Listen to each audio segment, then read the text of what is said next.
Hello guys, today we're gonna explain Marvel Legends Final Cut.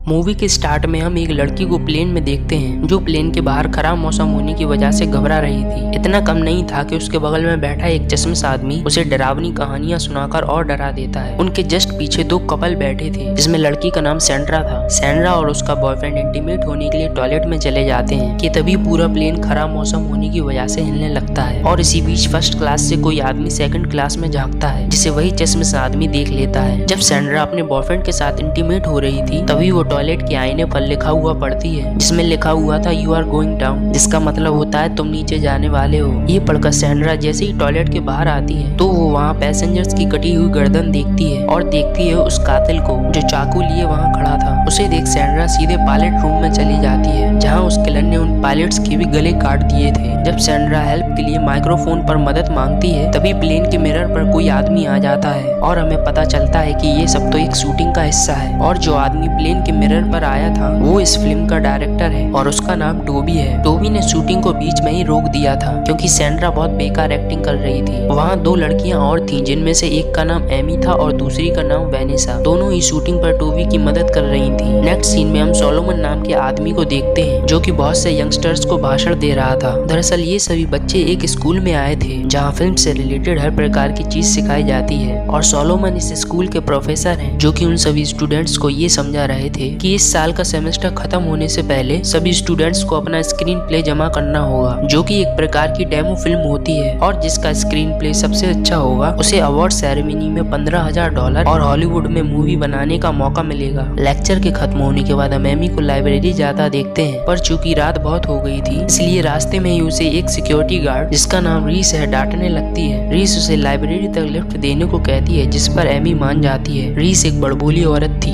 इसके बावजूद Amy की उसके साथ काफी अच्छी बनती है। एमी रीस को बताती है कि वो अभी काफी परेशान चल रही है क्योंकि उसने अभी तक अपना स्क्रीन प्ले जमा नहीं किया। इस पर रीस उसे एक मूवी का आइडिया देती है जिसमें किलर एक के बाद एक लगातार 8 स्टूडेंट्स को मौत के घाट उतार देता है। एमी को इस मूवी का आइडिया अच्छा लगता है इसलिए अगले दिन वो इसे प्रोफेसर सोलोमन के पास लेकर जाती है और प्रोफेसर भी उसे मूवी बनाने की परमिशन दे देते हैं। अगले सीन में हम एक हीरोइन को ट्रेविस के साथ देखते हैं। ट्रेविस दरअसल एक डायरेक्टर है जो कि इस फिल्म स्कूल में काफी अच्छे मुकाम तक पहुंच गया है। ट्रेविस उस हीरोइन को थैंक यू बोलने वहाँ आया था। थैंक्स कहने के बाद ट्रेविस वहाँ से चला जाता है। उस हीरोइन ने ट्रेविस के जाने से पहले 2 ड्रिंक ऑर्डर किए थे जिनमें पहले ही कोई नशीली दवाई मिला देता है। जब वो हीरोइन ड्रिंक्स पीकर ड्रेसिंग रूम में जाती है तो कोई उसे वहाँ से किडनैप कर लेता है। अगले ही पल वो खुद को एक टब में पाती है जो बर्फ से भरा हुआ था और जब वो वहाँ गौर से देखती है तो उसे बगल में ही एक किडनी पड़ी मिलती है जो किसी और की नहीं बल्कि उसी की थी। वो वहाँ से चुपचाप भागने की कोशिश करती है पर थोड़ी सी आवाज होने की वजह से किलर को उसकी भनक लग जाती है। हीरोइन किलर से बचने के लिए कमरे का दरवाजा बंद कर देती है और एक खिड़की के थ्रू वहाँ से भागने की कोशिश करती है पर वो जैसे ही खिड़की से बाहर निकलती है तो उसे वहाँ एक डॉग बंधा हुआ मिल जाता है जिस वजह से वो बाहर नहीं जा पाती और खिड़की में ही अटक जाती है। किलर भी उसे पीछे से पकड़ खिड़की के कांच का इस्तेमाल कर उसका गला काट देता है और उसकी बची हुई किडनी को अपने डॉग को खाने के लिए दे देता है। अगले सीन में हम एमी को देखते हैं जो सैंड्रा को अपनी मूवी में एक्ट्रेस का रोल देने आई थी जिसके लिए सैंड्रा हाँ भी कर देती है। सैंड्रा को रोल देने के बाद एमी ट्रेविस के पास जाती है ताकि वो उससे अपनी मूवी की स्क्रिप्ट चेक करा सके पर चूंकि ट्रेविस पहले से एक मूवी एडिट कर रहा था इसलिए वो उसे डिस्टर्ब नहीं करती। पर जिस दौरान वो ट्रेविस को देख रही थी तभी उसके पीछे से 2 स्टूडेंट्स आकर उसे डरा देते हैं। दरअसल ये दोनों सेट डिजाइनर्स थे जिनका काम शूटिंग के दौरान बैकग्राउंड क्रिएट करना होता है। इनमें से एक का नाम स्टैन था और दूसरे का नाम ड्रेक। खैर इन दोनों के जाने के बाद जब एमी ट्रेविस से अपनी मूवी की बात करती है तो वो उसे 2 दिन बाद आने को कहता है क्योंकि अभी वो थोड़ा बिजी था। इसके बाद अगले सीन में हम एमी को दोबारा देखते हैं जो कि अपनी पूरी टीम को मूवी का पहला सीन समझा रही थी। वो सबको सीन समझा ही रही थी कि तभी वहाँ टोबी आ जाता है और वो एमी को साइड में ले जाकर उस पर अपनी स्क्रिप्ट चोरी करने का इल्जाम लगाता है। एक्चुअली ऐसा इसलिए हो रहा था क्योंकि एमी और टोबी की स्क्रिप्ट लगभग सेम थी। एमी उसे समझाती है पर वो उसकी एक नहीं मानता और वो एमी की मूवी के लिए अपना कैमरा देने से भी मना कर देता है। अब चूंकि एमी के पास कैमरा नहीं था इसलिए वो मदद मांगने के लिए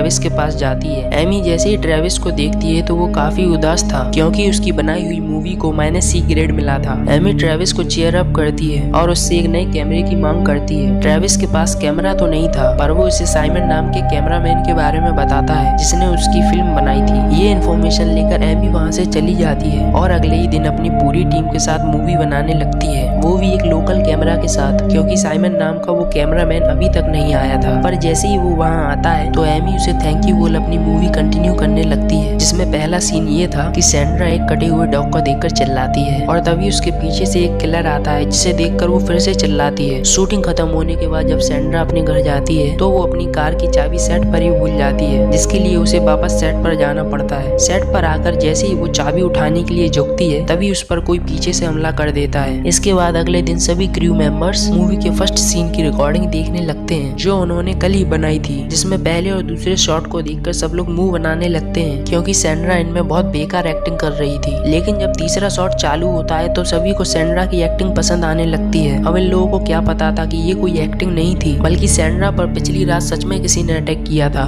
एमी को क्लिप में कुछ गड़बड़ लग रही थी इसलिए वो उस प्रोजेक्ट की रील को चेक करने चली जाती है, लेकिन तभी टोबी वहाँ आकर सबको रोंगटे खड़ी करने वाली खबर देता है जिसमें वो उन्हें बताता है कि कल रात को ट्रेविस ने खुद को गोली मारकर आत्महत्या कर ली। ये खबर फैलने के बाद सभी लोग उसी दिन ट्रेविस को श्रद्धांजलि देते हैं। एमी ट्रेविस के लिए प्रे कर रही थी कि तभी वहाँ ग्राम आ जाता है। दरअसल ग्राम उसी के क्रू का एक मेंबर था। एमी अचानक सैंड्रा के गुम हो जाने के बारे में ग्राम से पूछती है, जिस पर वो उसे बताता है कि सैंड्रा शायद दूसरी फिल्म बनाने में बिजी होगी। ग्राम एमी पर दबाव बनाने के लिए उसे उसका बैकग्राउंड बताने लगता है, जिसमें हमें पता चलता है कि एमी कोई ऐसी वैसी लड़की नहीं बल्कि एक मशहूर डायरेक्टर की बेटी है, बट अनफॉर्चुनेटली अब उसके डैड इस दुनिया में नहीं है। नेक्स्ट सीन में हम एमी को स्कूल में टहलता हुआ देखते हैं। एमी अभी भी ट्रेविस के सुसाइड को लेकर चिंता में थी, इसलिए वो सुसाइड सीन पर जाकर तलाशी लेने लगती है, जहाँ शुरू में उसे वहाँ कुछ नहीं मिलता पर बाद में वो वहाँ किसी के प्रेजेंस को महसूस कर पाती है। जब वो अनजान व्यक्ति फाइनली अपना फेस रिवील करता है तो हम देख पाते हैं कि उसका चेहरा हूबहू ट्रेविस से मिल रहा था, लेकिन वो एमी को समझाता है कि वो ट्रेविस नहीं है बल्कि उसका भाई ट्रेवर है और वो यहाँ अपने भाई की मौत का पता लगाने आया था, क्योंकि उसका मानना था कि ट्रेविस कभी भी आत्महत्या नहीं कर सकता। एमी ट्रेवर को पुलिस के पास जाने का आइडिया देती है, जिसके लिए ट्रेवर उसे मना कर देता है, वो भी बिना रीजन बताए। अगले दिन एमी अपने अगले सीन की तैयारी में लग जाती है, जिसके लिए उसे चिल्लाने की आवाज की जरूरत थी, इसलिए वो अपने सभी क्रू मेंबर से चिल्लाने के लिए कहती है। कैमरामैन साइमन का काम पूरा हो गया था इसलिए वो वहाँ से चला जाता है, लेकिन जब वो स्कूल से बाहर जा रहा था तभी उस पर वही किलर अटैक कर देता है जिसने सैंड्रा पर अटैक किया था। वो किलर जब साइमन को मार रहा था तभी एमी के क्रू मेंबर्स रिकॉर्डिंग के लिए चिल्लाने लगते हैं, जिस वजह से उन्हें साइमन के पिटने की आवाज नहीं आती। लेकिन जब वो किलर साइमन पर आखिरी बार करता है तभी सब चिल्लाना बंद कर देते हैं, जिस वजह से एमी उसकी आवाज सुन लेती है क्योंकि उसने हेडफोन्स जो पहने थे।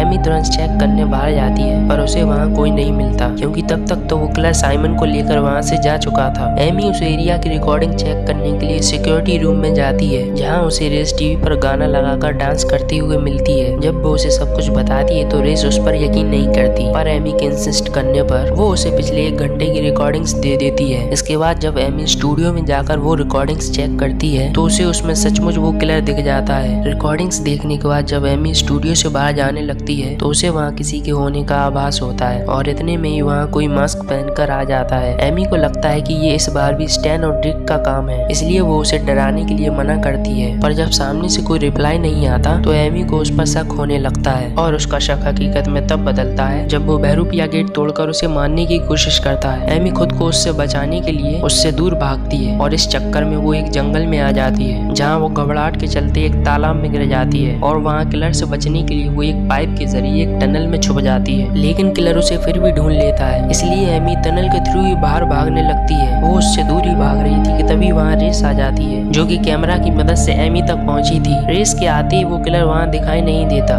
सब कुछ ठीक हो जाने के बाद एमी रेस को वहाँ ले जाती है जहाँ किलर ने उस पर अटैक किया था, पर चूंकि एमी के पास कोई प्रूफ नहीं था इसलिए वो किलर के खिलाफ कोई रिपोर्ट नहीं कर पाती। इस अटैक के बाद एमी तुरंत अगले दिन ट्रेवर से मिलती है। वो इस बार भी ट्रेवर को इस सब के बारे में पुलिस को बताने को कहती है, पर ट्रेविस उसे पिछली बार की तरह इस बार भी मना कर देता है क्योंकि पास्ट में उसने कुछ ऐसे काम किए थे जिससे पुलिस उसके लिए खतरा बन सकती थी। एमी ट्रेवर से बात करते वक्त ये फिगर आउट कर लेती है कि किलर शायद केवल उन लोगों को मार रहा है जो अवार्ड सेरेमनी जीतने के लिए मूवी बना रहे थे। ये चीज समझने के बाद एमी अपनी मूवी बनाने से मना कर देती है, पर ट्रेवर उसे उसे यकीन दिलाता है कि नेक्स्ट शूटिंग के दौरान वो उसके साथ ही रहेगा और वो दोनों मिलकर किलर को रंगे हाथों पकड़ेंगे। एमी ट्रेवर पर भरोसा कर अगले सीन की तैयारी में लग जाती है, जो कि एक टनल में शूट होना था। टनल को नकली लाशों से सजाने का काम स्टैन और डिक करते हैं। शूटिंग की तैयारी के दौरान जब एमी ग्राम से एक रिक्वेस्ट करती है तो वो उसे मना कर देता है, क्योंकि वो थोड़ा जिद्दी टाइप का आदमी था। एमी को अभी भी किलर का डर लग रहा था, इसलिए वो अपने सभी टीम मेंबर्स को 1 घंटे के लिए लंच पर भेज देती है। ट्रेवर भी वहाँ अपने कहे गए वादे के मुताबिक पहुँच जाता है। स्टैन और डिक अभी भी टनल को डेकोरेट कर रहे थे और उनका काम लगभग पूरा ही हो गया था, इसलिए एमी टनल का टूर करने के लिए एक गाड़ी में बैठ जाती है। और जब वो ऐसा कर रही थी तभी वो किलर स्टैन पर हमला कर देता है। वो पहले तो उसे कुल्हाड़ी से मारता है और फिर वायर की मदद से उसे शॉक देता है, जिससे स्टैन की डेथ हो जाती है। स्टैन की आवाज सुन रिक उसे चेक करने जाता है और जब वो स्टैन की ओर जा रहा था तभी वो किलर उस पर अटैक कर देता है और वो स्टैन की तरह रिक को भी शॉक देकर मार डालता है। इतना सारा शोर सुनकर एमी, जो कि गाड़ी में बैठी थी, उसे शक होने लगता है, इसलिए वो स्टैन और रिक को चेक करने जाती है। और जब वो गोडाउन के नीचे आकर लाइट्स को ऑन करती है तो उसे वहाँ रिक की लाश देखने को मिलती है। लाश को देख वो तुरंत ऊपर जाने लगती है, पर तभी वो किलर नीचे आने लगता है। किलर को अभी तक पता नहीं था कि एमी नीचे है और इसी बात का फायदा उठाकर एमी से ट्रिक कर ऊपर भागने लगती है। पर इस बीच वो किलर उसे देख लेता है और उसका पीछा करने लगता है। एमी किसी तरह उससे बचते बचाते टनल के बाहर आ जाती है, जहाँ उसे रेस मिलती है और इसके अगले ही पल वो एरिया पुलिस वालों से भर जाता है। जब पुलिस एमी से पूछती है कि क्या वो किलर के बारे में कुछ जानती है तो वो ना में जवाब देती है, क्योंकि वो ट्रेवर को इस सब में नहीं लाना चाहती थी। इन्वेस्टिगेशन हो जाने के बाद वो सीधे ट्रेवर से मिलने जाती है, क्योंकि वो उससे डिसअपॉइंट थी। ट्रेवर ने कहा था कि वो एमी को प्रोटेक्ट करेगा, जबकि उसने ऐसा नहीं किया। ट्रेवर एमी को समझाता है कि जब वो सेट पर ग्राम के साथ बहस कर रही थी तभी वो ग्राम पर शक कर उसके पीछे चला गया था। एमी अभी भी परेशान थी, इसलिए ट्रेवर उसे शांत कर सुला देता है और खुद भी उसके साथ सो जाता है। इसके कुछ समय बाद ही वो दोनों इंटीमेट होने लगते हैं। दोनों एक दूसरे पर लेटे ही थे कि तभी ट्रेवर एमी पर चाकू से वार करता है और इसके तुरंत बाद एमी की आंख खुल जाती है। इसका मतलब ये सब सिर्फ उसका एक सपना था। नींद से जागते ही एमी क्लॉक टावर की ओर देखती है। इतनी रात को टावर के टॉप फ्लोर की लाइट अपने आप ही ऑन हो जाती है, जिसे देख एमी तुरंत वहाँ भागती है और जब वो वहाँ जाकर देखती है तो वहाँ और कोई नहीं बल्कि उसी की टीम मेंबर वेनिसा बैठी हुई थी। वेनिसा एमी के लिखे गए लेटर की वजह से वहाँ आई थी, पर जब एमी उसे बताती है कि उसने कोई लेटर नहीं लिखा तो वेनिसा ये सुनकर चौंक जाती है। वो इस बारे में सोच ही रही थी कि तभी ऊपर से एक डॉल गिरती है और वो किलर वहाँ आने लगता है। पर चूंकि एमी ने उसे देख लिया था इसलिए वो वेनिसा का हाथ पकड़ उसे टावर के ऊपर की ओर ले जाने लगती है। टॉप फ्लोर पर पहुंचने के बाद वो दोनों खुद को एक कमरे में बंद कर लेते हैं, जहाँ आने के बाद उन्हें लग रहा था कि अब वो सेफ हैं। पर अगले ही पल वो किलर वहाँ आकर वेनिसा को पकड़ वहाँ से ले जाता है और एमी को उस कमरे में अकेला बंद कर देता है। एमी बहुत डर गई थी और इसी बीच उसे वहाँ अपनी टीम मेंबर्स की लाशें देखने को मिलती हैं, जिसमें सैंड्रा की लाश को चूहे खा रहे थे। एमी ये नजारा देख और डर जाती है, इसलिए वो वहाँ से निकलने के लिए उस कमरे का गेट ही तोड़ देती है। कमरे के बाहर आते ही एमी को एक और शौक लगता है जब वो वेनिसा को एक बैल के जरिए फांसी के फंदे से बंधा हुआ देखती है। इतना सब कुछ देखने के बाद वो तुरंत उस टावर से बाहर भाग जाती है, पर जब वो वहाँ से भाग रही थी तब उसे रेस देख लेती है, जिसके जस्ट बाद उसे ट्रेवर मिल जाता है। एमी उसे सब कुछ बताने वाली थी कि तभी ट्रेविस उसे रोक देता है, क्योंकि किलर के खिलाफ उसके हाथ एक ठोस सबूत लगा था, जिसे वो एमी को बताता है। दरअसल ट्रेवर को शूट की हुई मूवीज हिस्ट्री में ट्रेविस की पिछली मूवी का रिकॉर्ड मिलता है और मूवी के क्रेडिट्स में जिन लोगों के नाम थे केवल उन्हीं की मौत हुई थी, पर उस लिस्ट में से टोबी एक इकलौता ऐसा आदमी था जो अभी भी जिंदा था। इसलिए एमी और ट्रेवर टोबी को किडनैप कर लेते हैं और प्रोफेसर के सामने उसे सारी सच्चाई उगलने को कहते हैं, पर टोबी साफ साफ बता देता है कि उसने किसी का कत्ल नहीं किया। टोबी अपनी बेगुनाही बता रहा था कि तभी प्रोफेसर उसे शूट कर देते हैं, जिससे फाइनली रिवील होता है कि वो किलर कोई और नहीं बल्कि प्रोफेसर सोलोमन ही थे। प्रोफेसर ट्रेवर और एमी के सामने एक्सेप्ट करता है कि उसी ने ट्रेविस को मारा था, क्योंकि वो उसके करियर के बीच में आ रहा था, और जबकि प्रोफेसर एमी को इसलिए मारना चाहता था क्योंकि सालों पहले एमी के फादर की वजह से उसने हॉलीवुड में जाने का मौका खो दिया था। प्रोफेसर उन्हें शूट करने ही वाला था कि तभी ग्राम का फोन बज जाता है, जो कि उन्हें शुरू से ही छुप के देख रहा था। फोन की रिंग से प्रोफेसर डिस्टर्ब हो जाता है, जिसका फायदा उठाकर एमी तो वहाँ से भाग जाती है, पर प्रोफेसर ट्रेवर को हॉस्टेज बना लेता है और एमी को बाहर आने को कहता है। एमी अभी भी सोलोमन से छुप रही थी, जहाँ वो और ग्राम फाइनली एक साथ प्लान बनाते हैं, इसलिए एमी जानबूझकर प्रोफेसर के सामने आ जाती है। प्रोफेसर को लगता है कि वो अकेली है कि तभी ग्राम उसे पीछे से मारता है, जिससे उसे कुछ नहीं होता। ट्रेवर प्रोफेसर से गन छीनने की कोशिश करता है और इस वजह से गोली ग्राम पर चल जाती है। प्रोफेसर ट्रेवर को बुरी तरह मारने लगता है और इसी बीच एमी प्रोफेसर की गन उठा लेती है, जो कि उससे हाथापाई में गिर गई थी। एमी उसे शूट करती, इससे पहले वहाँ रेस आ जाती है। अब चूंकि रेस को नहीं पता था कि किलर कौन है, इसलिए वो एमी को खूनी समझती है और उसे बंदूक नीचे रखने के लिए कहती है। प्रोफेसर अब रेस के प्रोटेक्शन में था, पर जब वो रेस को टावर वाला किस्सा सुनाने लगता है जिसमें कि एमी खूनी लग रही थी, तो रेस को प्रोफेसर पर शक हो जाता है, क्योंकि उसने ये किस्सा अभी तक किसी को नहीं बताया था। इस सब के जस्ट बाद जब ग्रम वहाँ आता है, तो इस बात का फायदा उठाकर प्रोफेसर रेस को एक पंच मार देता है, जिसके जवाब में रेस भी प्रोफेसर को एक पंच मार देती है। ट्रेवर जो कि बेहोश पड़ा था, उसे जैसे ही होश आता है तो वो प्रोफेसर पर हमला कर देता है और इस अफरा तफरी में उनसे एक शोकेस गिर जाता है, जिसमें बहुत सारी नकली गन्स थी। अब चूंकि प्रोफेसर की असली गन उन नकली गन्स में मिल गई थी, तो एमी, ट्रेवर और प्रोफेसर तीनों एक एक गन उठा लेते हैं, जिसमें पहले ट्रेवर शूट करता है पर उसकी गन नकली निकलती है। उसके बाद प्रोफेसर शूट करता है पर उसकी गन भी नकली थी। फाइनली हम देख पाते हैं कि एमी ही थी जिसने असली गन उठाई थी। प्रोफेसर एमी को गन चलाने के लिए उकसाता है, पर एमी उसे शूट नहीं करती, इसलिए प्रोफेसर उससे बंदूक छीनने की कोशिश करता है और इसी बीच एमी से सेल्फ डिफेंस में फायर हो जाता है, जिससे गोली सीधे प्रोफेसर के चेस्ट में लगती है। इतना सब कुछ होने के बाद फाइनली चीजें नॉर्मल हो जाती हैं। इसके अगले सीन में हम देखते हैं कि अवार्ड सेरेमनी शुरू हो गई है, जहाँ ट्रेविस का अवार्ड उसके भाई ट्रेवर को दिया जाने वाला था, पर तभी ग्रिल पर खड़ा हुआ आदमी अपनी बंदूक से ट्रेवर को शूट करने की कोशिश करता है, जिसे रेस देख लेती है और अगले ही पल वो उस पर 5-6 गोलियां चला देती है, जिससे वो आदमी सीधे सेफ्टी बैग्स पर गिरता है और तभी एमी कट बोलती है। यानी पिछली बार की तरह इस बार भी ये सब सिर्फ एक शूटिंग का हिस्सा था। एमी सभी को दूसरे शॉट के लिए तैयार होने को कहती है और तभी हम मूवी के लास्ट में देखते हैं कि एमी की इस मूवी को और कोई नहीं बल्कि प्रोफेसर देख रहा था। इसका मतलब वो अभी भी जिंदा था। Thank you guys for watching my video. अगर आपको एक्सप्लेनेशन अच्छी लगी हो तो वीडियो को लाइक और चैनल को सब्सक्राइब करना ना भूलें। Thank you.